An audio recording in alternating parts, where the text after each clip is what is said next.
5 white men entered the Cypress Bend bottomlands hunting a black girl. At dawn, only one crawled back out. Court records from Adams County, Mississippi, mention 5 plantation enforcers who rode into the swamps east of the Blackwater River on November 3, 1841.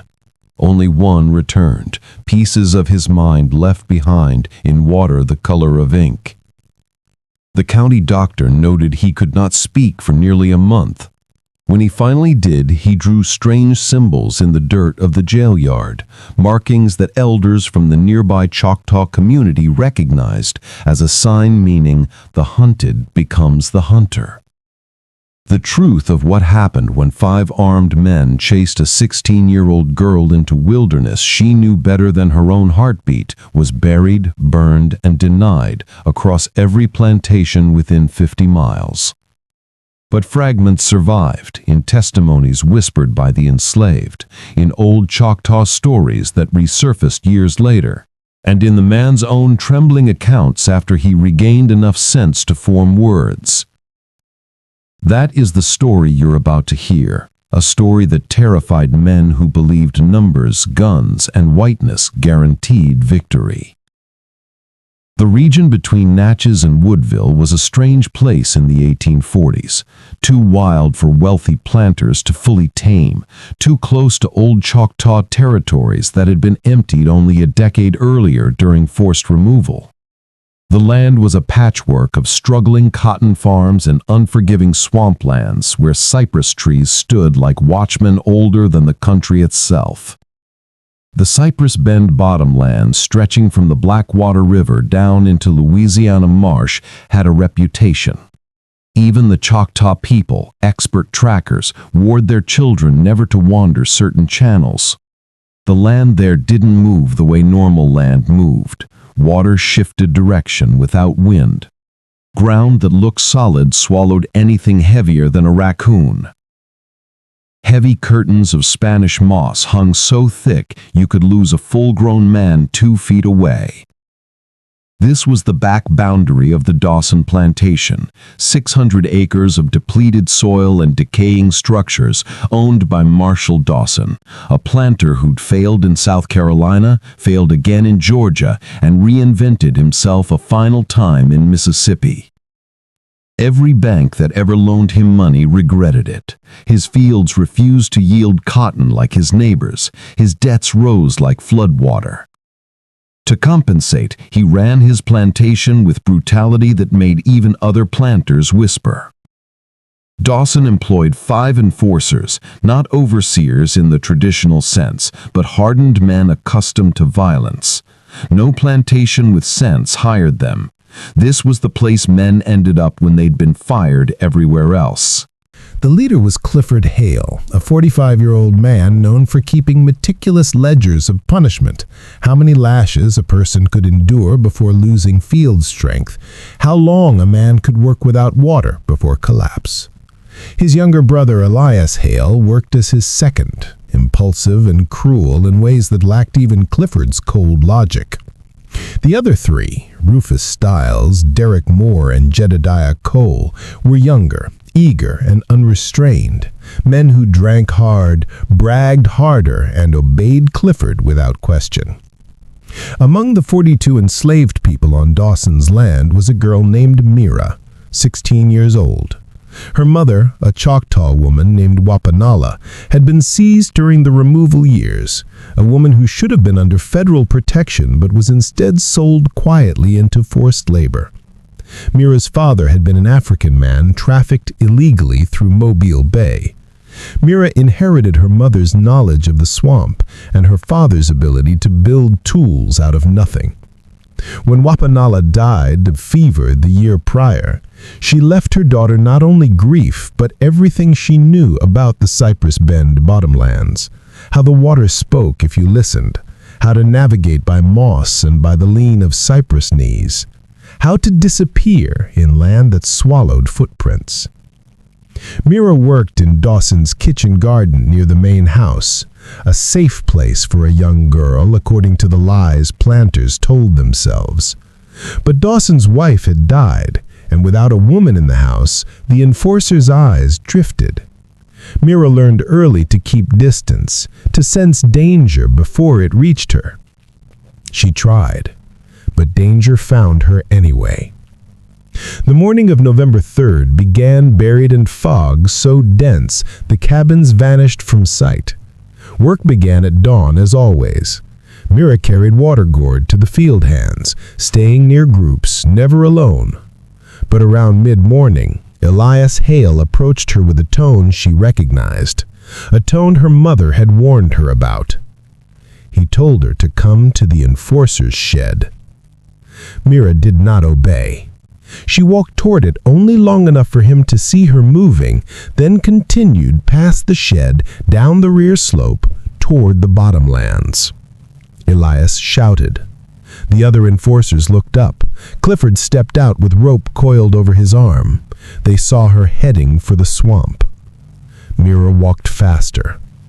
Not running yet. Running gave them justification. But when she heard them shout to saddle horses, heard Clifford curse and call for rifles, she broke into a sprint straight toward the tree line. She didn't run blindly. She ran along the exact route her mother had shown her when she was small enough to ride on her hip. Behind her, 5 men, armed with rifles and confidence, followed.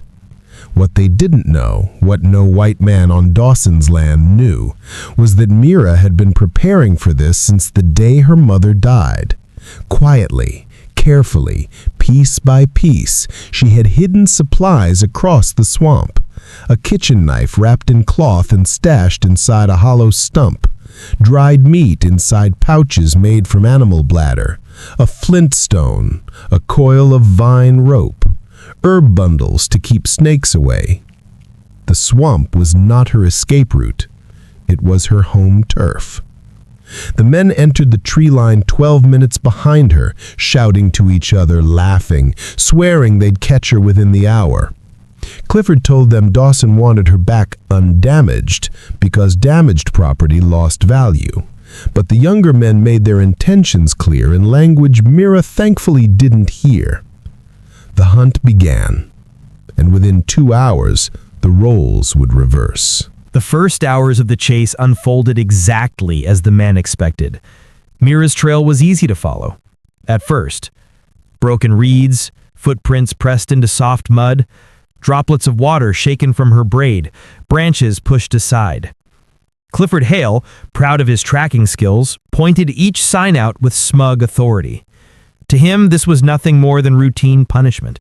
A runaway girl who didn't know the swamp as well as she pretended. A terrified child driven by impulse, not strategy. But as the men moved deeper, the ground changed. Solid earth shifted to unstable platforms of root and rot. Cypress knees erupted from the mud like bones. Curtains of moss hung so thick they blocked the sun entirely. The swamp's sounds changed too, from frogs and insects to long, low groans of moving water beneath unseen depths. Still, Clifford pressed forward. "Keep your rifles ready. She won't get far," he said. Yet as noon rolled into afternoon, something strange started happening. The trail changed. It doubled back on itself. Footprints reappeared where she should not have been able to return without passing them. Broken branches were too deliberate, too evenly spaced. Reed stalks bent at angles that suggested direction, almost like markers. Elias suggested she was panicking, wandering in circles. But Clifford felt something he hadn't felt in decades. Uncertainty. The patterns were too calculated, too controlled. "This ain't random," he muttered. When sunset came, they made camp on a patch of elevated ground, one of the few places dry enough to sit. The men built a fire, joked nervously, and kept rifles within reach. None admitted they were unsettled. None spoke aloud about how the swamp felt different after dark, as if listening. They slept in shifts, or tried to. Somewhere in the night, food disappeared. Not all of it, just select items. The dried venison they packed, hardtack, a single canteen. Not torn or scattered, but carefully lifted out. No footprints. No sound. And their fire never went out. Jedediah insisted he'd been awake the whole time. Clifford accused him of sleeping. Elias cursed under his breath, but the truth hung heavy in the space between them. Someone had moved within arm's reach of them. Someone had stolen from 5 armed men without making a sound. That someone was a girl they had chased into the woods like prey. The next morning, the trail resumed, impossibly clear, as if she wanted them to follow. But something had changed. The men felt it immediately. The swamp seemed to tilt around them, guiding their steps. Pathways that look familiar shifted. Landmarks they passed hours earlier appeared again in new directions. Feels like she's leading us, Derek muttered. Clifford refused to acknowledge it. But the truth was becoming impossible to deny. By midday, Rufus Stiles pointed out something chilling. Marks etched into tree bark, fresh sap still beating. Not carvings left by Choctaw decades prior, these were recent. Symbols. Choctaw symbols. Wapanala had taught Mira every one of them. The Hales couldn't read the drawings, but instinct told them they didn't need translation. The marks formed a pattern running parallel to their own direction of travel. She wasn't lost. She was documenting them, tracking them, watching, as though the hunt had reversed. That afternoon they found something worse. Inside a hollow cypress tree lay a small collection of items, arranged deliberately. Pieces of their rope cut into measured lengths, empty rifle cartridges none of them remembered dropping, a strip of Derek's shirt he hadn't noticed missing. And above the collection, carved deep into the wood, another symbol. It looked like an eye, or maybe a warning. The men stepped back, guns raised, panic tightening their voices. Elias insisted they turn around, head back to the plantation, but Clifford refused. 5 armed men don't run from a girl, he snapped. But the others exchanged looks. They weren't sure anymore. Because this wasn't a girl running blindly for her life. This was someone who moved like the swamp itself. Someone who touched their belongings at will. Someone who marked their progress like a teacher evaluating children. They walked on in tense silence. By evening, they found higher ground to camp on. No one slept. No one dared. They sat in a circle, backs touching, guns aimed outward. The fire crackled. The swamp hummed. And then, something moved. Not far, not fast, just there. Footsteps circling the camp. Soft, deliberate. Always just beyond the firelight. Jedediah whispered, "She's out there." Elias cursed him into silence. But the footsteps continued, slow and steady, as if pacing them, studying them, coming close, then drifting away. No animal moved like that. No person they knew could move like that. When midnight hit, the footsteps stopped. And then Elias snapped. He leapt to his feet and fired into the darkness. The shot cracked through the swamp, echoing off unseen water. Silence followed, thick and absolute. They waited. For something. For anything. But the swamp eventually resumed its normal sounds, indifferent to their fear. At dawn, the men found something that froze their blood. The bullet Elias fired had embedded in a tree 30 feet away. Next to it, buried deep into the bark, was one of their knives. thrown. From above, from the tree canopy, thrown so precisely it landed inches from the bullet hole. At the exact moment Elias fired blindly into darkness. The message was clear. She could have hit him.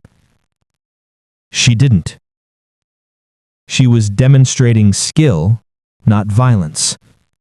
Dominance, not malice. Clifford stared at the knife and understood the truth he refused the others to voice. They were no longer in control. They were not the hunters. They were not even competitors. They were prey. And the prey was toying with them. The third morning began with the men refusing to speak, not out of discipline, out of fear. Fear thick enough to taste. Fear they didn't dare acknowledge, because acknowledging it meant the balance of power had shifted in a way none of them could explain. Clifford Hale tried to act like nothing had changed. He barked orders, demanded they eat, check rifles, tighten boots, but the others saw what he was hiding. His hand shook. His voice cracked. His eyes scanned the tree line with the restless desperation of prey searching for an escape. Because even Clifford understood the truth. She was controlling the hunt. By mid-morning, something went wrong. Deeply, profoundly wrong. Henry Burke's rifle, the one he always kept within arm's reach, vanished. Not stolen violently, not snatched during a struggle. Just gone. 1 minute the rifle leaned against a stump. Burke blinked, turned, blinked again, and the rifle had simply disappeared. The men tore the area apart looking for it. Nothing. Clifford screamed at Burke for being careless until his voice broke. "How does a rifle walk off on its own?" Elias demanded. No one answered, because the answer was impossible. Someone had taken it. Someone who could get within arm's reach of 5 awake armed men. Someone who knew exactly when they weren't looking. Someone who was no longer afraid of them at all. Moments later, the swamp took its next piece. As Rufus Stiles tested a patch of what looked like solid ground, the earth swallowed him waist-deep in seconds. The mud sucked at him like a living thing. Elias and Derek hauled him out only after a frantic struggle that left all 3 of them shaking, covered in muck, and utterly spent. The swamp wasn't merely dangerous. It was obeying her. Branches snapped behind them, not random, but precise. Footsteps followed them at a parallel distance. Cypress roots formed paths and dead ends like shifting corridors. And symbols began appearing on more trees, fresh scratches marking invisible boundaries. "She's hurting us," Derek whispered. Clifford shut him up with a glare that didn't carry its former weight. By mid-noon, Jacob Cruz, the quietest among them, began muttering under his breath. He was burning with fever. His skin glistened with sweat despite the cold humidity. Every few minutes he stared into the murky water beside them, claiming he saw shapes moving under the surface. Eyes that weren't animal. Shadows that disappeared when others looked. "It's the fever talkin'," Clifford snapped. But no one believed him, because the longer they stared at the water, the more it seemed to stare back. By late afternoon, the trail led them to a place the swamp seemed to guard, a clearing surrounded by water on all sides. Not a clearing created naturally, but one that felt chosen, selected. In the center of the island stood a small shelter made from bent branches and moss, recent, lived in, purposeful. Inside it, waiting like an altar, were their missing supplies. Dried meat, the stolen canteen, Henry's missing rifle, disassembled neatly into its pieces and laid out like a lesson. And arranged around the items were their footprints in the mud. Their footprints. Not from this place. Not from this morning. From yesterday. From last night. From places they never knew she walked behind them. Elias swore. Derek crossed himself. Rufus tried to laugh and failed. She had been close enough to step in their exact tracks. Close enough to stand behind them while they slept. Close enough to place items she stole back into their path just to show them she could. Clifford snapped. "We wait here," he said, voice hollow. "She'll have to come back for her supplies." But deep down, he knew waiting meant surrendering the last shred of control they had left. Still, with nowhere else to go, they sat, back to back, rifles raised, waiting.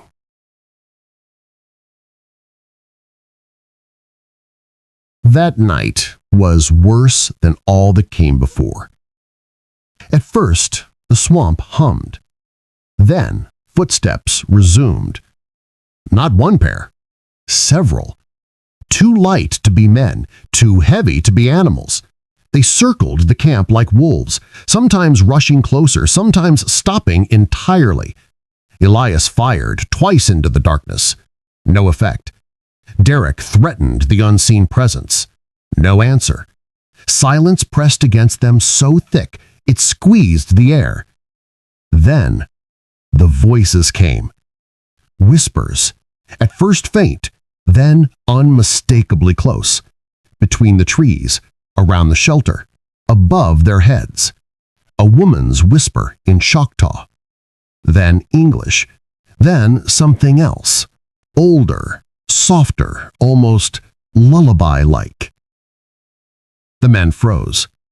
None of them knew Choctaw, but the rhythm of the words, the tone, the cadence, it was the voice of someone who knew these woods intimately, someone whose ancestors were born from the soil beneath their feet. Elias heard his own name whispered from behind him. Derek heard a prayer he hadn't said since childhood. Rufus heard something laughing softly, like a girl hiding behind her hands. The fire began flickering in unnatural ways, bursting bright enough to blind, then dimming so low that the swamp swallowed their shapes. In the dimness, things moved. Packs shifted, clothing rustled. Someone, some invisible hand, rearranged their belongings. Henry panicked. He felt fingers graze the back of his neck, not imagination, pressure, temperature, texture. He screamed, spun, swung his rifle, but hit nothing. Clifford didn't chastise him, because moments later, Clifford felt a hand press lightly on his shoulder from behind where no one sat. They were not being hunted. They were being studied, toyed with, taught a lesson by someone who never needed violence to show she held all the power. Dawn came late, or felt late. When it arrived, they found their packs open, and inside, each, flowers from the swamp, arranged carefully. Locks of their hair, trimmed cleanly. Cloth from their shirts, neatly cut. And a piece of paper with 5 drawings, 4 marked with large X's over their chests. 1 left blank. A question. Whose fate was undecided? Clifford stared at the drawing and knew. She had touched them, cut them, stood over them, worked with a calm patience while they sat awake, believing themselves vigilant. Something inside him broke, something he would never recover. And he understood the truth he refused to speak. A Choctaw girl, armed with nothing but knowledge, outmatched 5 grown men armed with rifles because the swamp belonged to her, not them. And now it was almost done choosing who would leave it alive. Jacob Cruz didn't wake up. They weren't surprised, not really. His fever had raged through the night, his breath shallow, his skin hot like a stove plate. But the moment Clifford leaned down, pressed fingers to Jacob's neck, and felt nothing, no pulse, no breath, the reality of their situation settled over the camp like a burial shroud. The first of them was dead, and none of them had killed him. He had died from swamp fever, dehydration, exhaustion, fear, all the things Mira had weaponized without lifting a hand. The swamp had simply taken him because he didn't know how to survive in it. Clifford looked at Jacob's lifeless face, then at the symbols carved on the trees around them, then at the drawing Mira had left. One of the X's was now fulfilled. "We leave him," Clifford said. Elias recoiled. "Leave him? Clifford, it's swamp ground," Clifford snapped. "You want to dig a grave in this muck? With what, your bare hands? We carry him, we die. End of discussion." None of the others argued. They left Jacob Cruz's body lying in the shelter, surrounded by the flowers Mira had placed. A strange burial gift, a gesture that felt neither cruel nor kind, almost ritualistic, almost respectful. None of them wanted to consider the possibility that she'd known he would die that night, that she'd prepared his resting place long before his final breath. They walked. 3 men now. Clifford, Elias, and Henry Burke, who had not spoken since the moment he'd awakened to find a lock of his hair missing. The swamp changed as they moved. Paths that were open yesterday now choked with reeds. Water that had been shallow rose waist deep. Trees leaned in different directions, as if the forest itself had rearranged while they slept. Henry stumbled often, flinching at sounds no one else heard. Elias muttered curses under his breath, refusing to let fear silence him. Clifford kept walking with rigid, mechanical determination, the posture of a man who refused to believe anything could overpower him, even though everything around him had already done so. Hours passed. By midday, Rufus Stiles leaned against a cypress tree, panting. "We need water," he said. They had water, technically, but swamp water, dangerous to drink, deadly if left untreated. But dehydration didn't care about danger, neither did fear. Clifford handed him the canteen. Rufus drank greedily until Clifford ripped it back. Sip, not swallow. Rufus didn't respond. His eyes were glassy, unfocused, moving constantly as if expecting Mira's shadow to appear. They walked again. The swamp grew narrower, meaner, more alive. Twice, Elias swore he saw footprints ahead, but not Mira's. Smaller, lighter, almost childlike. Once he saw something move in a patch of reeds, something that vanished when he blinked. He aimed his rifle. Clifford hissed at him to lower it. Wasting ammunition now was suicide. But the swamp didn't care about their rifles. It had already decided what would happen. Rufus Stiles' collapse came suddenly. One misstep, one patch of ground that looked stable but wasn't. One moment he was walking, the next he plunged chest deep into a hidden pit of mud thick enough to pull a man under, inch by inch. "Grab him!" Elias shouted. They did. Clifford grabbed Rufus's left arm, Elias's right. Henry tried to dig around the mud, but the more they pulled, the deeper Rufus sank. His screams filled the swamp, high, panicked, desperate. "Hold on!" Clifford roared. But the swamp was stronger. The mud swallowed Rufus Stiles, inch by inch, dragging him down. When it reached his chest, Rufus screamed. When it reached his shoulders, he sobbed. When it reached his neck, he begged. "Clifford, please, help!" His voice cut off when the mud closed over his face. The swamp drank the rest of him without a sound. Elias collapsed to his knees. Henry screamed. Clifford stared, jaw clenched, refusing to show emotion, but his eyes betrayed him. Another X on the drawing fulfilled. Now they were two.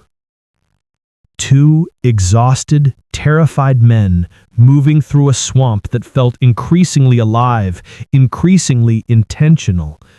Trees seemed to lean toward them as if listening. The wind carried whispers too soft to understand. Water rippled with shapes that refused to surface. As they trudged forward, Elias whispered, "We're gonna die out here."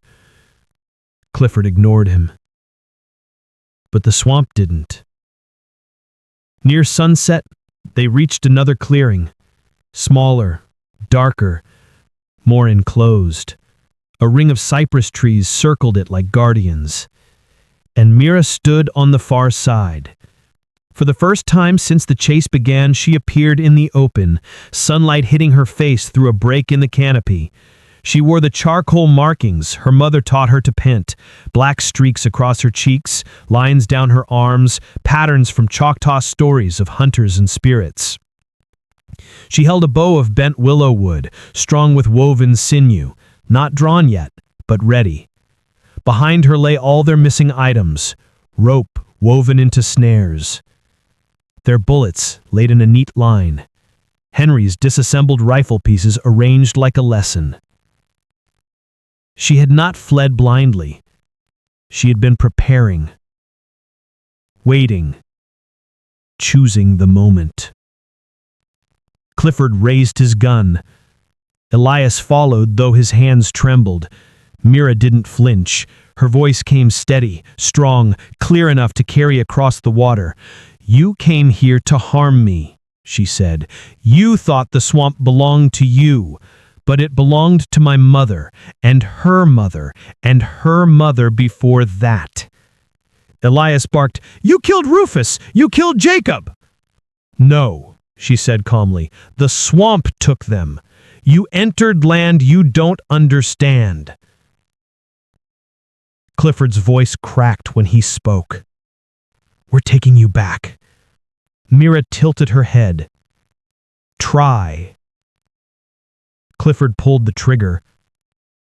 The rifle misfired with a hollow click. Swamp humidity had ruined the powder. In the same breath, Mira released an arrow.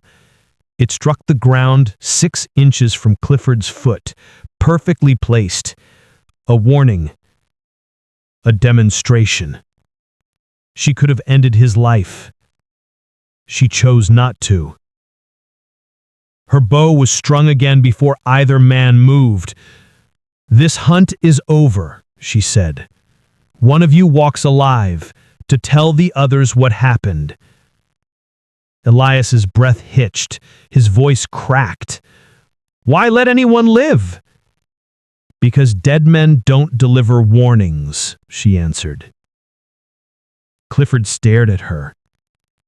Saw not a runaway girl, but a force the swamp itself honored. She lowered the bow just enough to show choice. "Run," she said softly. "Or stay. It's your decision." Elias didn't hesitate. He turned and bolted, crashing into the swamp with reckless panic, running blindly through mud and roots and water. Henry followed seconds later, terror overtaking sense. Clifford remained frozen a moment longer, staring at Mira with hollow eyes. "You," he whispered. "What are you?" Mira's expression didn't change. "I am my mother's daughter." Then she stepped back into the moss and disappeared. Clifford turned and fled. Behind him, the swamp swallowed his footprints as fast as he made them. Elias Hale did not get far. The swamp did not allow it. By the time he ran out of breath, he had already fallen twice, scraped his face against a cypress knee, and torn half the fabric from his shirt on a jutting root. Panic drove him farther than he'd ever run in his life, farther even than the years he'd spent chasing down runaways for money and pride. But panic meant nothing in Cypress Bend. The swamp rewarded instinct, not desperation. And Elias had no instinct for survival. He was sobbing by the time he reached a shallow creek, so shallow the water barely covered the tops of his boots. He stumbled into it, splashing violently, shoulders shaking with heaving breaths. "Clifford!" he screamed, voice cracking. "Clifford, where are you?" There was no answer. Water trickled, insects hummed, nothing more. He slogged forward another few steps, heart pounding so loudly it drowned out the forest sounds. He crouched to drink, scooping muddy water into trembling hands. He never lifted his head again. His knees buckled, his chest fell forward, his face plunged into the shallow creek. The current wasn't enough to knock a child over, but Elias Hale had no strength left. None to roll over, none to lift his head. The exhaustion finished what fear had started. The swamp kept him. Clifford did not witness his brother's death, only found the aftermath hours later when he stumbled across the creek bank and froze at the sight of a body face down in water 2 inches deep. He knew immediately. Knew by the boots. Knew by the shoulders. Knew by the stillness. Clifford fell to his knees, shaking, choking on a breath that refused to leave his lungs. He didn't turn the body over, he didn't touch it, he didn't say a prayer, he had none left in him. He simply stared. One more man gone, one more X fulfilled, one more message Mira had no need to speak aloud. He pushed himself up with difficulty, legs trembling badly. He staggered through the swamp, no longer moving with purpose, no longer fighting the realization that he was utterly, catastrophically outmatched. By mid-afternoon, he collapsed twice from dehydration. Spent long stretches leaning against trees, holding on to roots just to stay upright. He lost his rifle somewhere in a thicket and didn't bother searching for it. He knew the weapon would fire no more than his hopes would. He relied now on luck.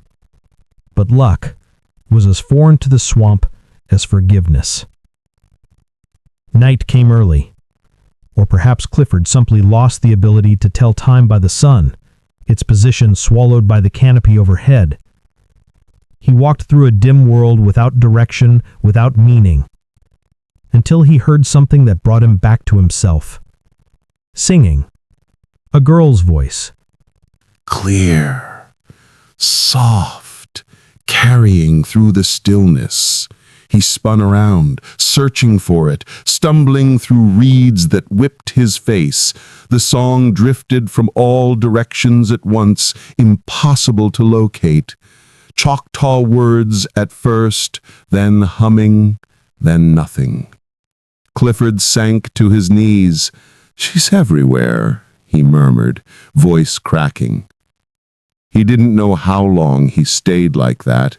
Minutes, hours. The swamp moved around him in ways he no longer questioned. Water levels shifted. Insects hushed. Roots shifted like breathing ribs beneath the mud. When he finally forced himself upright again, his legs trembled like leaves in wind. He walked and walked and walked, until at last, by some miracle or curse, he saw the faint glow of moonlight on a stretch of higher ground. He moved toward it like a man starving moves toward a table. His foot caught a root. He fell hard. Mud filled his mouth, his hands scraped raw. He lay motionless, chest heaving, sobbing silently. When he finally pushed himself onto his elbows, he realized he wasn't alone. Symbols surrounded him. Choctaw symbols carved into tree trunks all around the clearing. He recognized them now, not their meaning, but their purpose.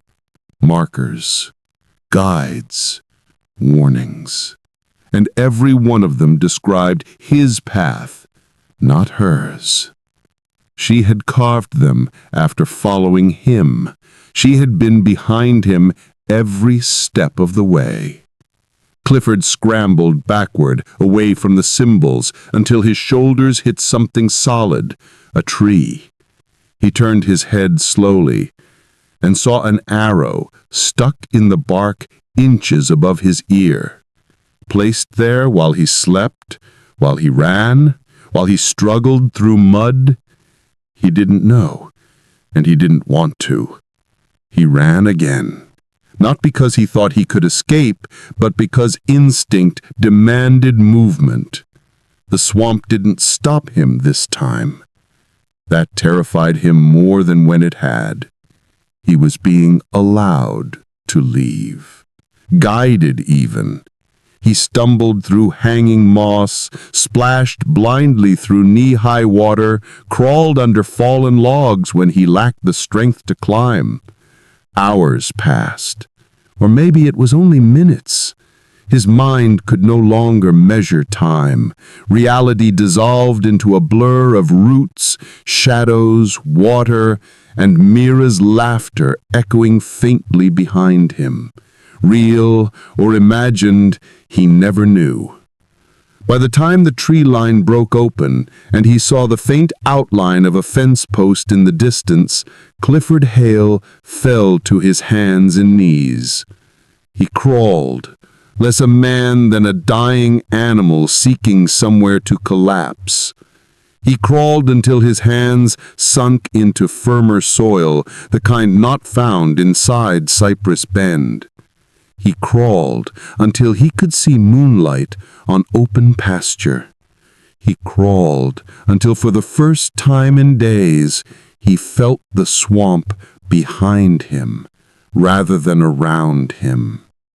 When he reached the edge of Dawson Plantation's eastern field, he collapsed fully, face pressed into dirt that smelled of cotton, not decay.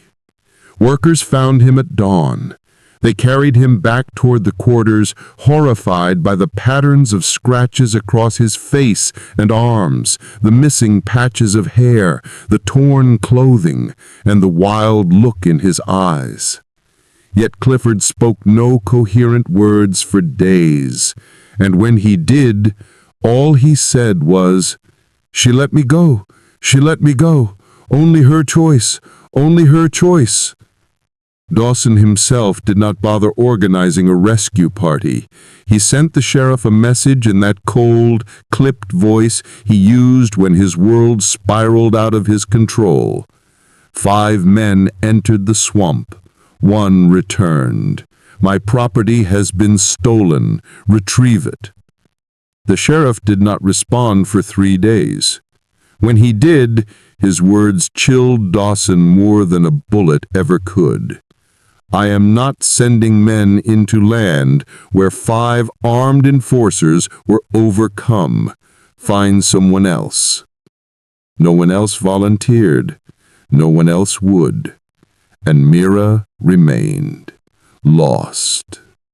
To them, not to the swamp. Never to the swamp. Clifford Hale's return should have brought answers. Instead, it brought fear that spread across Dawson Plantation like a sickness.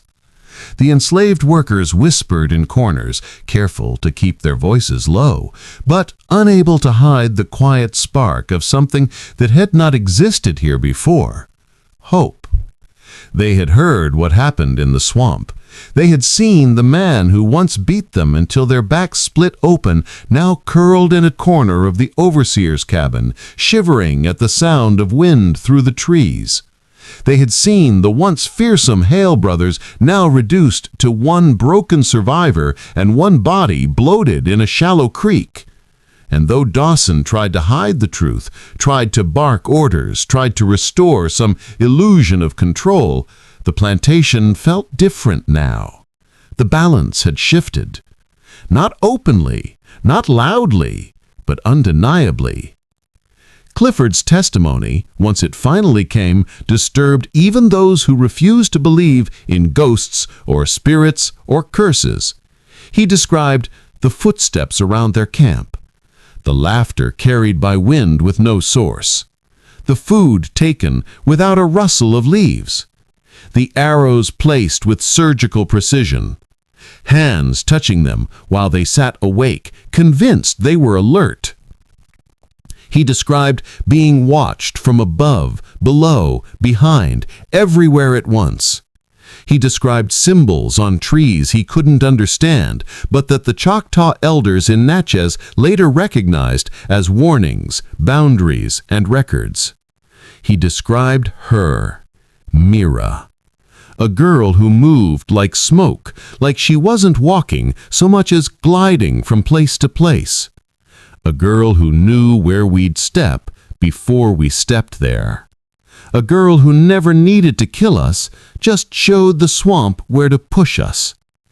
Dawson dismissed the details as madness, but Clifford's madness spread, because the details matched what others had quietly known about that part of the bottomlands for decades. The sheriff arrived 2 days later. Not with search parties, not with hounds. He brought only a notebook and a physician. They inspected Clifford Hale and found no physical trauma, only superficial cuts, dehydration, and mental disintegration. When they asked him about the missing men, Clifford gave answers in pieces. Nathaniel died of fever.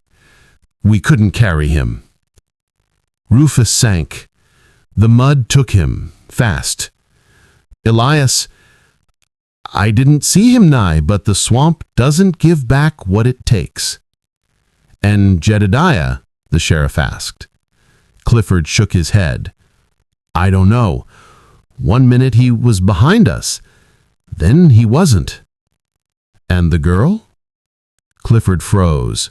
His jaw trembled. He whispered, She let me walk away. The sheriff closed his notebook. You're sure she didn't attack you, lay hands on you, strike you? She didn't need to, Clifford whispered. Dawson dismissed the details as madness, but the details matched what others had quietly known about that part of the bottomlands for decades. The sheriff arrived 2 days later. Not with search parties, not with hounds. He brought only a notebook and a physician. They inspected Clifford Hale and found no physical trauma, only superficial cuts, dehydration, and mental disintegration. When they asked him about the missing men, Clifford gave answers in pieces. Nathaniel died of fever. We couldn't carry him. Rufus sank. The mud took him, fast. Elias, I didn't see him die, but the swamp doesn't give back what it takes. And Jedediah, the sheriff asked. Clifford shook his head. I don't know. 1 minute he was behind us, then he wasn't. And the girl? She let me walk away. The sheriff returned days later with 10 men from a neighboring county, men who had no connection to Dawson, who had not heard the whispers, men who believed a runaway girl couldn't challenge rifles and manpower. They rode to the edge of Cypress Bend and entered the bottomlands. They returned barely 48 hours later, pale, silent, refusing to speak of what they had seen. All they said was the land was wrong. The trails shifted, that sounds followed them, that symbols marked trees they hadn't passed on the way in, that something watched them until they began to pray aloud without deciding to do it. When Dawson demanded to know why they stopped searching, the sheriff answered quietly, "You can file your runaway report, but no man in this county is going in there again." Over the next several days, the enslaved workers learned the truth in fragments, passed from one trembling mouth to another, while Dawson ranted and paced. They learned that Clifford Hale drew strange symbols on the dirt floor when he thought he was alone. They learned that the sheriff refused to investigate further. They learned that Mira had not been found. They learned that the bottomlands had claimed 4 white men and that the 5th now shook like a child at the slightest rustle of leaves. This changed everything. Not publicly, not yet, but in subtle, powerful ways. The enslaved workers began moving slower, working at their own pace, taking longer to complete simple tasks. No lash followed, not anymore. Not with Clifford broken, not with the overseers dead, not with Dawson unable to keep order alone. Tools went missing and reappeared in places Dawson never expected.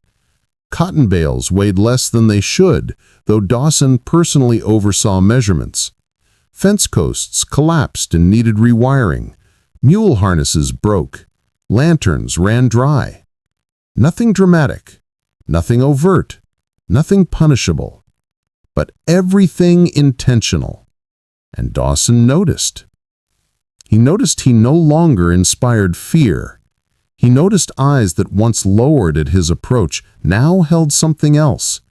Quiet defiance, embers of belief.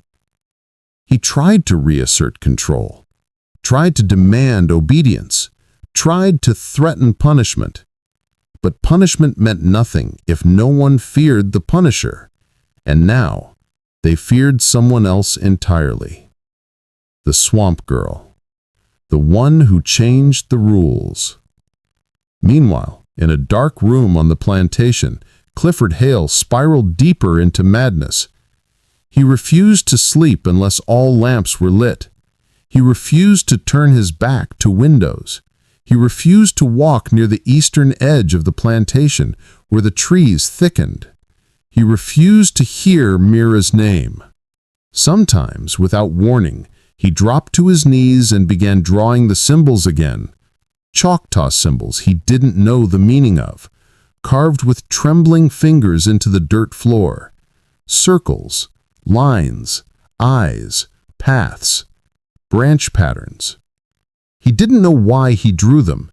He only knew he had to, because he had seen them on the trees, because he had seen them glowing faintly under moonlight when he was delirious, because he believed they were messages, warnings, maybe even instructions.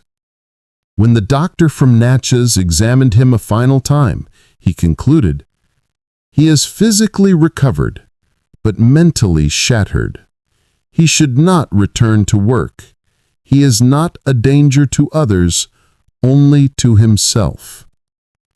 Dawson dismissed the doctor, but Clifford left a few weeks later, led away by distant cousins who wanted nothing to do with Mississippi swamps. He would never return, never pass the tree line again, never set foot near Cypress Bend for the rest of his life. But Mira was not gone. People began to whisper about sightings. A fisherman on the Blackwater swore a girl led him through a fog he thought would drown him. A traveling preacher claimed a young woman pulled him away from quicksand just before he stepped into it. A Choctaw elder nodded knowingly when asked.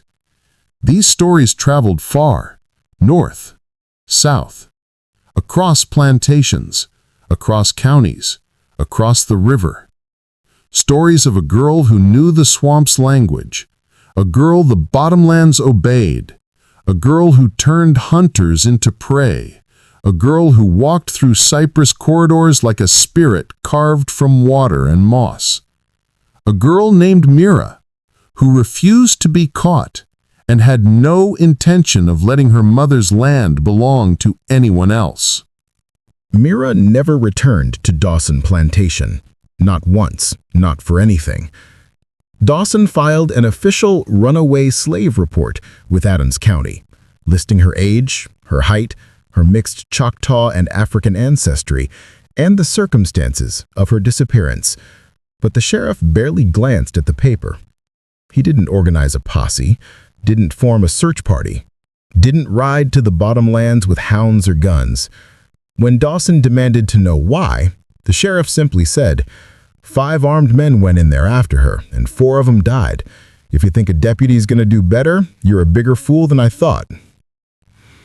Dawson had no response, because deep down, even he knew the sheriff was right. He didn't need Mirakat to restore order. He needed Mirakat so others would remain afraid. But fear had shifted. Now it belonged to the people who once wielded it, and nothing Dawson did could change that.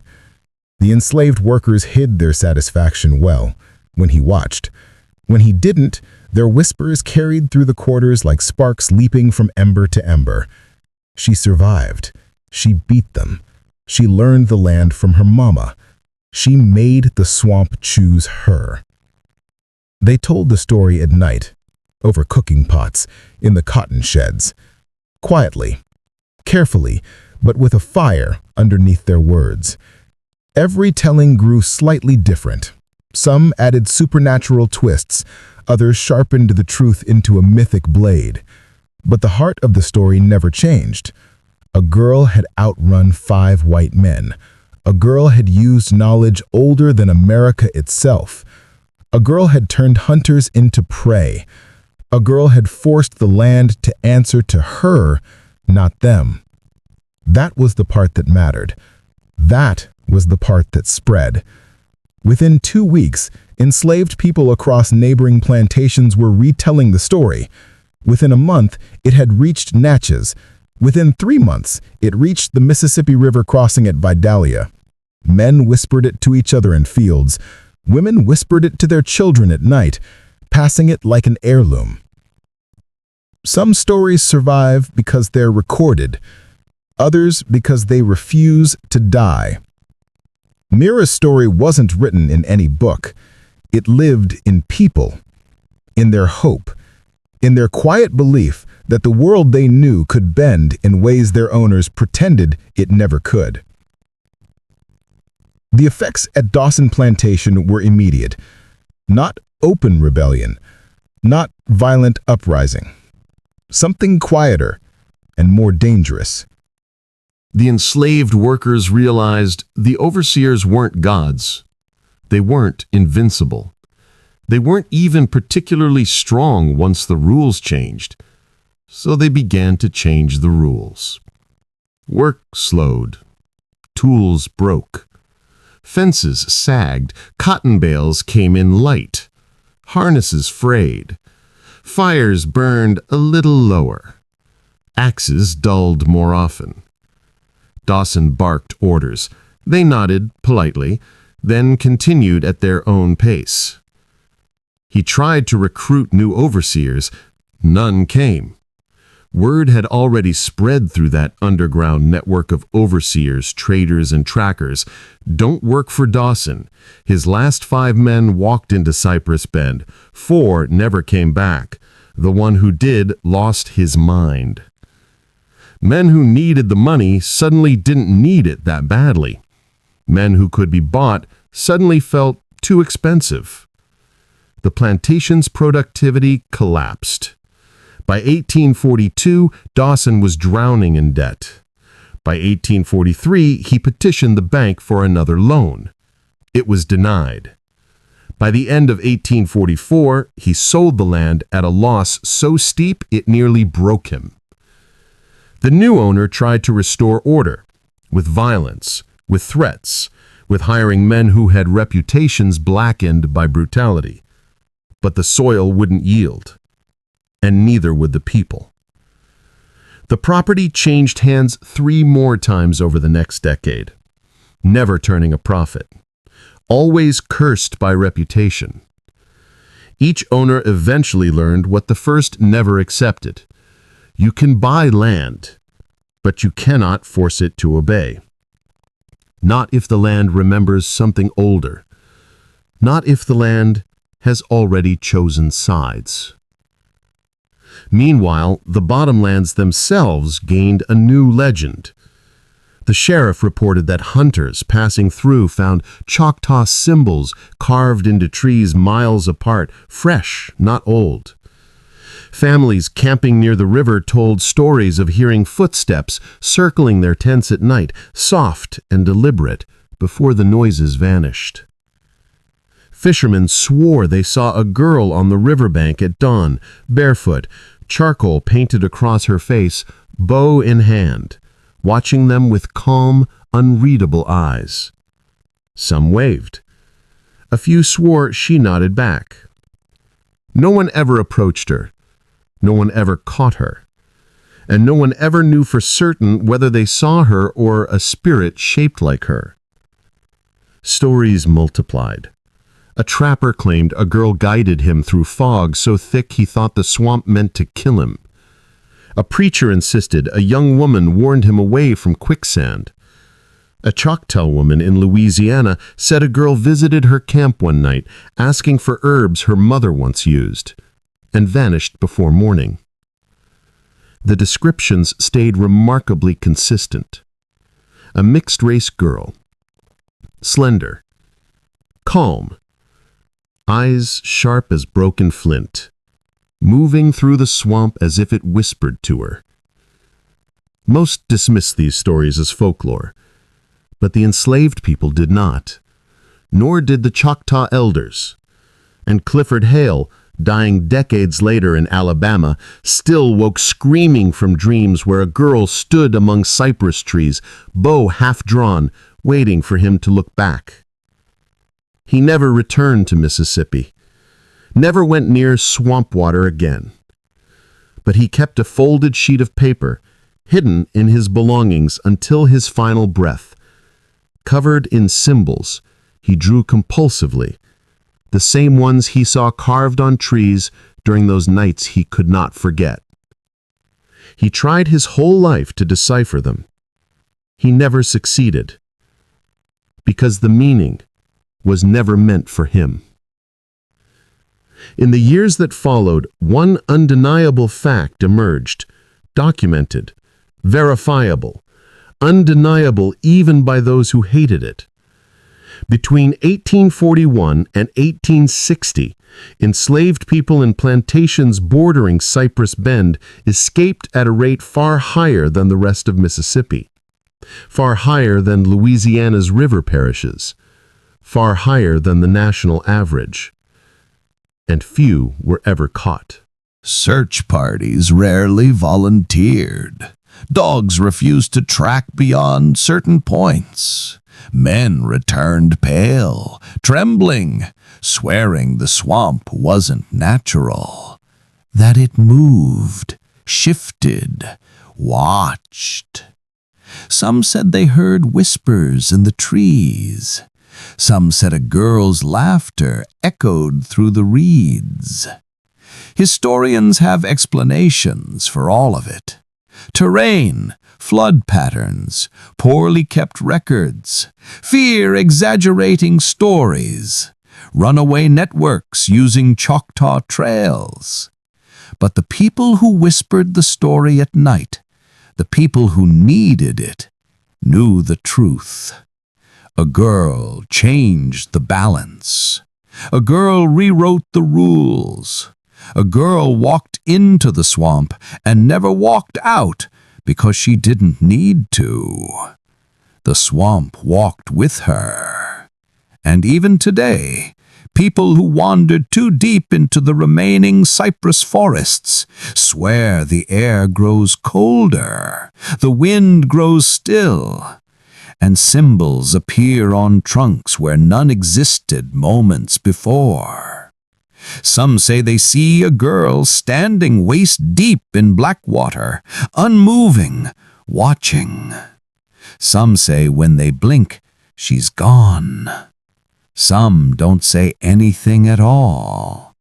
Because there are places in America where history lingers, where the land remembers, where knowledge is older than chains, and where those who enter without respect sometimes learn. The hunted is not always prey, and hunters are not always in control.